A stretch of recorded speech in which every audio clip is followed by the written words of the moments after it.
to today's episode of the Course Building Secrets podcast. I am thrilled you are here today. Hey, in this episode, I want to talk about scaling your business and the challenges that go along with that.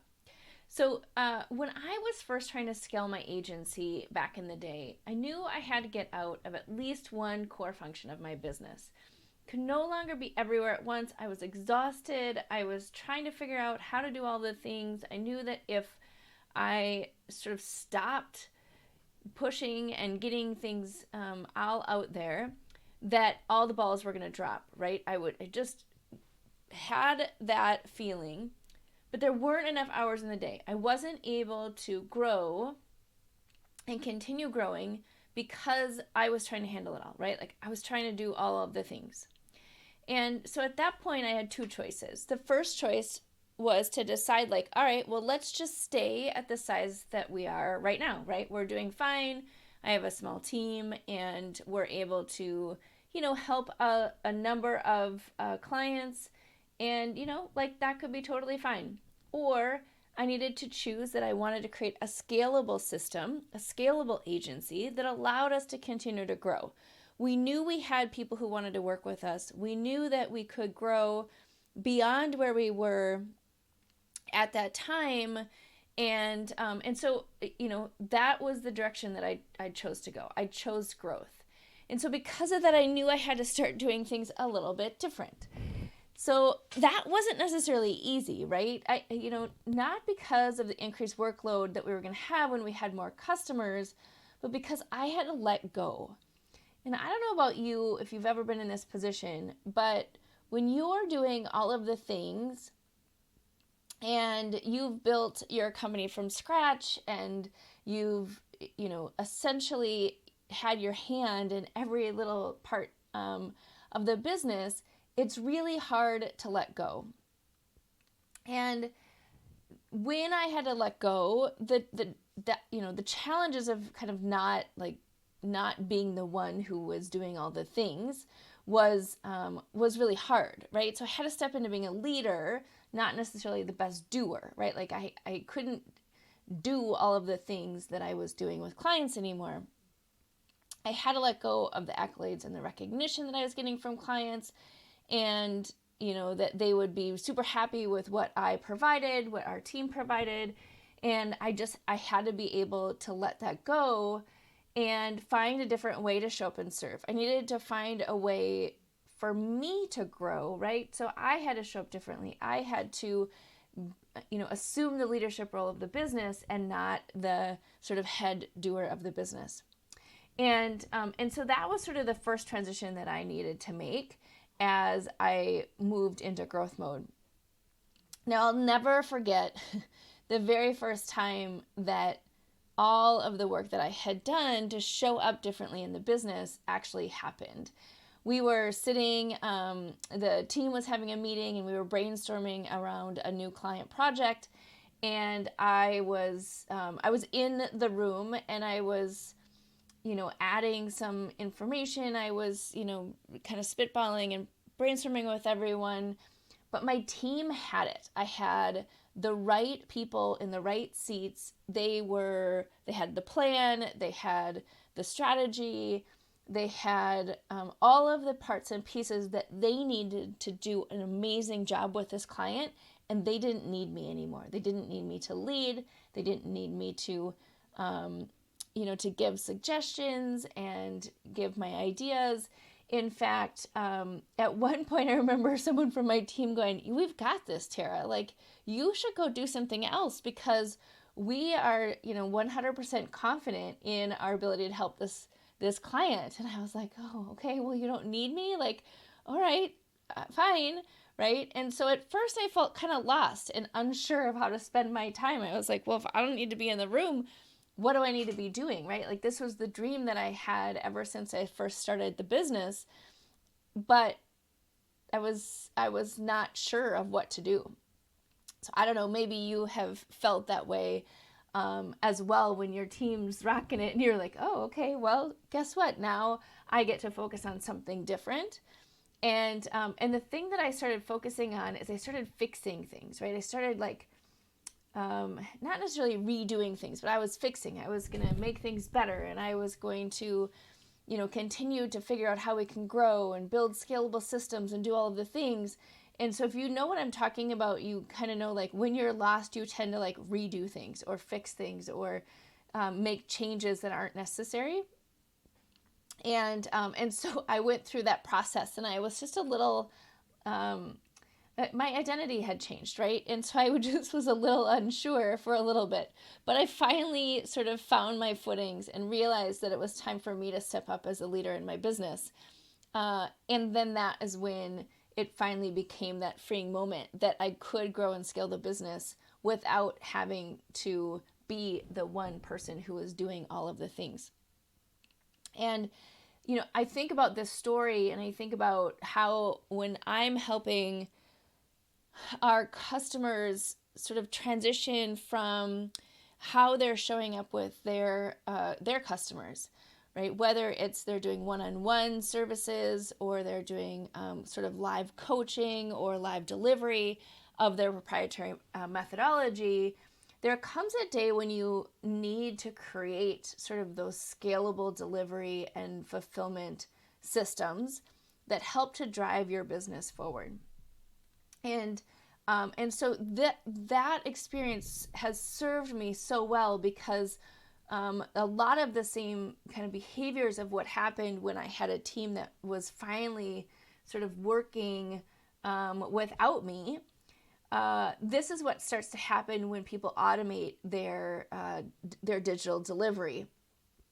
Is that some of the same behaviors happen, right? Like they try and fix things, or they, create something different, or they're feeling disconnected with their clients, so they jump in at weird times and try and help and try and fix.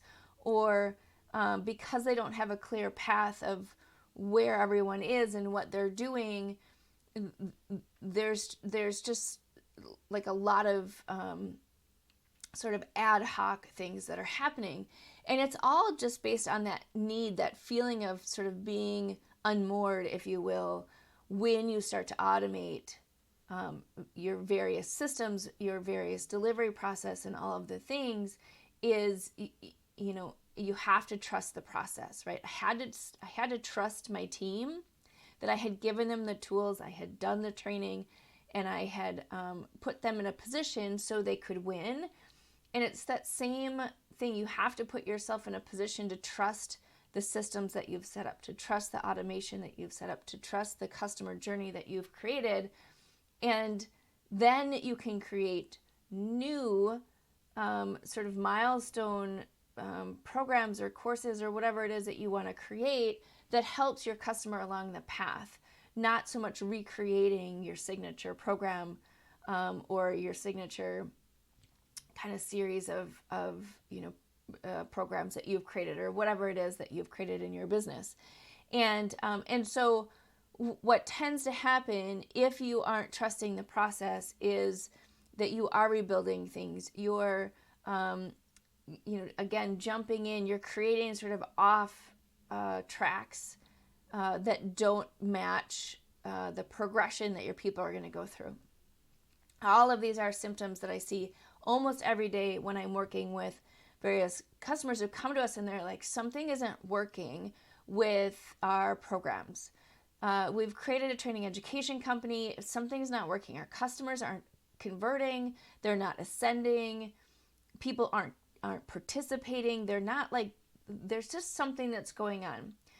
Or they come to me and they're like, so listen, we know that we have our sales and marketing dialed in, but we're afraid that once we put more people into our programs, it's going to break, because it's pretty much put together with duct tape and paper clips right now. So we know that we need a better system. So typically all of these are symptoms of that scaling process, and it's totally normal, right? Like I had to go through that.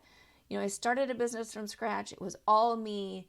And then I started to build a team to help me fulfill. And then I had to build a team to fulfill without me, right? That's the progression of building a business. And you may also be in that that progression of building the business is at some point it grows beyond your capability to be able to do all of the things. So again, if you're in that position, like just know that what you're doing right now is normal. And once you can get yourself sort of out of the swirl of that, right? You kind of sit in that uncertainty, you sit in that place of being unmoored, then you can keep growing and you can keep scaling, and your customers stay, your customers ascend, and they're all in the right place. And so what I want to give you are 5 signs that you may be kind of in this place in your business. So the first one is that you're overwhelmed, right? You feel like you need to be doing all of the things, and if you don't do all of the things or you stop and take a break, then all the balls are going to fall and you're not going to be able to pick things up, right? Like you're either going to disappoint your team, you're going to disappoint yourself, you're going to disappoint your customers. Like there's something going on that you're just constantly on the hamster wheel and you don't feel like you can get off. That's usually the indication that you actually need to stop, right? Like if you feel like, you know what, I know I need to do this, but I just don't have time, that is a sign that it's time to stop and really dial in some of the systems that you need in order to keep growing. Because it may not be today, but eventually, like the problem's not going away, right? So eventually you're going to have to stop. So before it gets too far out of hand, it's good to stop, get the help that you need, and then be able to move forward. Okay, that's sign number 1. Sign number 2 is you don't have a clear customer journey.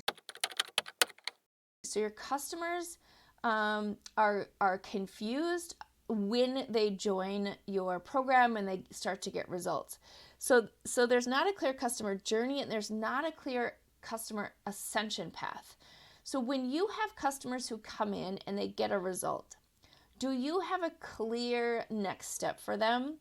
Like, is there a different level that they get to ascend to because they've completed your first program that you have? So often I have customers who come in and they're like, well, we've got 5,000 people on our list or 5,000 people in our free community, but only a handful of people who have bought, and like even less that are taking our other offers. Or you revamp your offers and you take all of your customers who have been with you, like your juicy people who like follow you everywhere, they like pay you for everything, you dump them back into the main program because you're not sure what to do with them.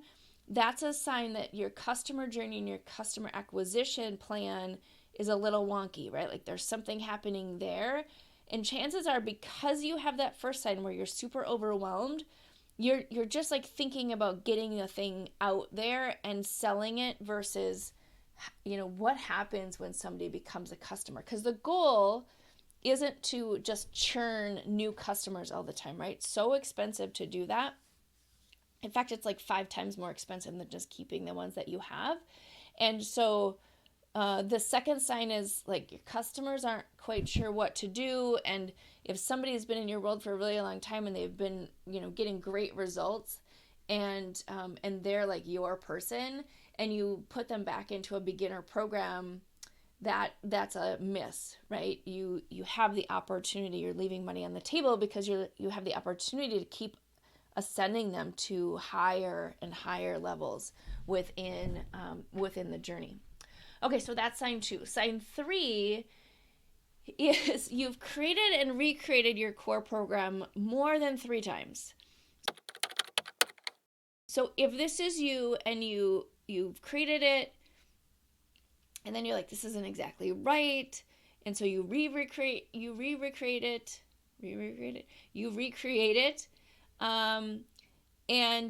and you're doing it not because customers are asking for it, right? Like not because they're confused, but because you're feeling like you're disconnected, right? You're not involved in what they're learning, so you just feel like you want to keep keep recreating it. This is in just as a side note, this is for live teaching and automated teaching. So if you're teaching your cohort live, like your teaching materials, not the coaching and accountability, but your teaching materials, if that is happening more than 3 times, and I would say once you have your beta and your actual like core curriculum locked in, like you may have to test it a bunch of times just to get the curriculum set. But once you have the curriculum locked in, if you're constantly repeating the teaching elements as that could be put in as assets, that is also you're recreating three times, right? In automated, if you are just constantly redoing it without a specific reason for it, this is also a good indication that you are kind of in this place. You're just recreating it because you feel disconnected with the process and with the customers. And the thing to remember about this is about your customers and the journey that they're going on, not about you, working through your material. And so this is also a sign that we see a lot of is just constant reiteration or iteration in for only the purpose of being involved in it. There's lots and lots of other things you can be doing in your business other than recreating a solid program that you already have. And so if you're finding yourself doing that, you need to connect with your customers in one way, shape, or form, not through the education components, but through coaching or accountability or even checking in. Or maybe it's time to do a live event so you feel connected to your community. Because that's a need that you have, not so much a need that your customers have as they're going through and getting to the milestones that you've set out for them. Okay, so the fourth one is your team and systems aren't working for you. Things are not working like a well-oiled machine. So things are breaking or things are just constantly not right? So you're making changes in the systems and team, like they can't quite keep up, right? Or you're making a change and there's a sort of a lack of communication. And that's super common, right? So even if it's your automation, you make a change to an offer and your automation isn't updated, right? And so like just small things like that make a huge difference to your customers because they're looking at it going, well, what's happening, right? Like there's just some basic errors that are going on. And that's a really strong sign. A lot of times we see this in, I don't know, maybe I'll call it sloppy work, right? Like, so, examples of this are like emails that are going out that don't make sense, or being invited to join an offer even if you've already bought it, right? Like, so there's ways that people should be taken off once they buy an offer. So if you're constantly getting weird, your customers are constantly getting kind of weird messages or being over communicated in terms of random things, that's a really good sign that you're kind of in the middle of this too. And then sign number 5 is your customers are ascending, and signing up naturally for everything that you have versus they're not staying, right? So when you have this symptom or this sign, it's like people want to stay, people want to be in your world. In fact, they would probably just give you whatever money you asked for, but there's too much friction for them to do that. And so there's a lot of confusion of like, well, do I buy this one, or like, what's that? Or like, why do I go to this system for this and this system for that? And like, well, am I supposed to be communicating with a community in Facebook or in Circle or in school? Like, where am I supposed to be, right? So there's this sort of confusion as to customers being able to just naturally go through the process because it's dialed in, because it's organized. And so if you're in that place where you're just sort of like purposefully breaking things, this is another place where that starts to happen is and this is again like a sign that I get from a lot of customers is they have like 3 or 4 different delivery systems that their customers are in. And so maybe one course is in Kajabi, and another one's in WordPress, and another one's in School, and another one's in ClickFunnels. And so customers are like, well, where do I log in to get XYZ? Or when do I get access to ABC, right? They just like are so confused, they don't know what to do. And so that's when all of this stuff starts to make a difference. And by focusing on the strategy, by focusing on kind of the bigger picture, while you're leading this process, it allows you to help your team stay stay on the right path instead of doing random activities that happen when you're overwhelmed or they're overwhelmed or there's no leadership who's driving the bus of the business, right? And so anyway, so signs that's happening in your organization are what I just described. So if you're feeling any of those, one, I just want you to know that that's a normal part of growth. It's a normal part of you creating something, you having your hands in everything and being able to do all of the things. And then moving to a more leveraged and scalable model where you have to trust team, you have to trust your systems, and you have to trust your automations to help you leverage your time in a way that allows you to provide that customer with the best experience that they can get in all of the things that you have. And so the people who come to us are usually, they usually have one or sometimes all of those particular challenges.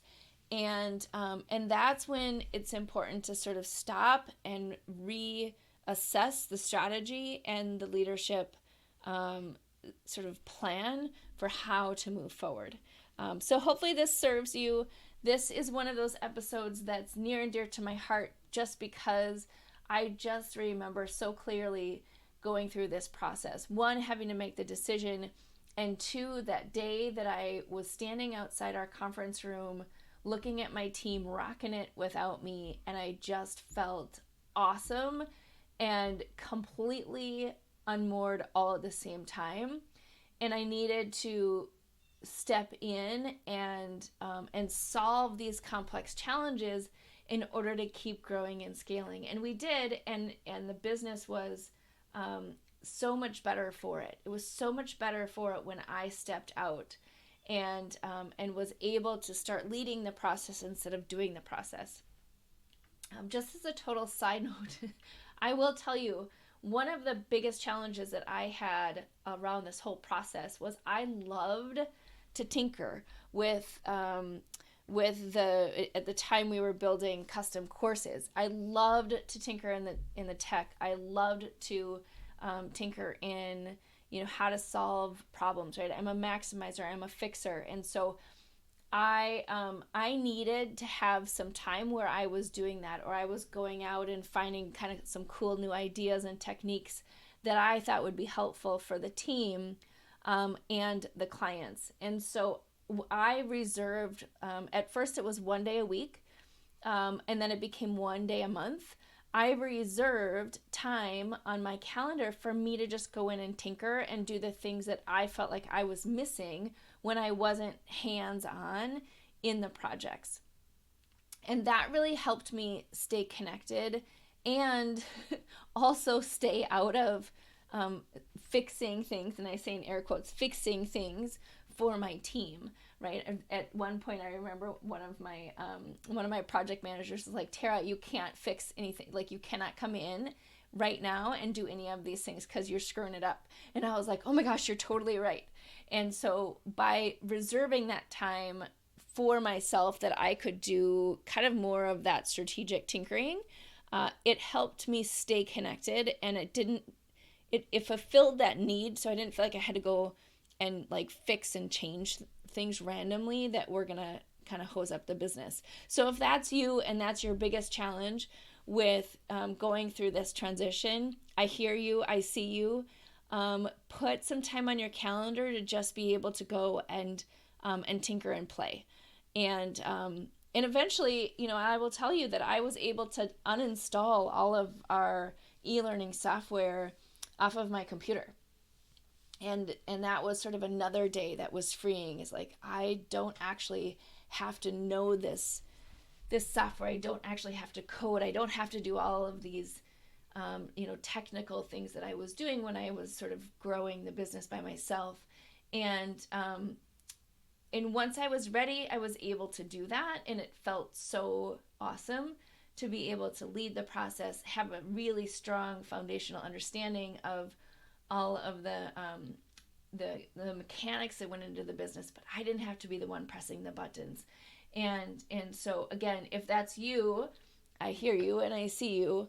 And so dedicate your time to being able to spend however much time that you want to in whatever mode it is that you think that you're going to miss the most, and just don't apply it randomly to your programs or your products. All right, there you go. Hopefully this serves you. If you want to talk about this, even just to share your stories, my information is in the show notes. I would love to have a conversation with you about where you are in your business, whether or not you've gone through this, or this is something that you need to go through, because we're here to help. So have a great day.